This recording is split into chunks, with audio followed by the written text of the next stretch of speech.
Miksi sä naurat? Joo, mutta me tultiin nyt tänne suurelle basarille.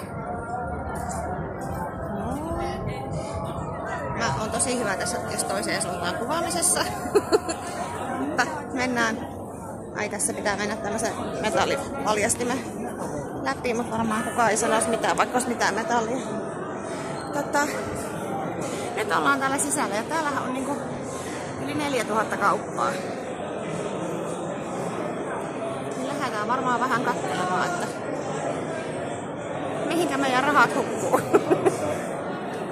Kuka meidän tulosta? Niin, joo, ja äsken me käytiin tussille, että sun naamakin näkyy. Äsken me oltiin etsimässä semmoista jäätelöpaikkaa, minne yksi opas neuvoi meidät.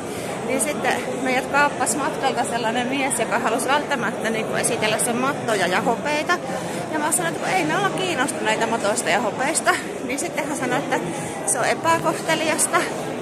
Että turkkilaiseen vieraanvaraisuuteen kuuluu tulla, kun joku kysyy, että tulkaa juomaan edes teetä.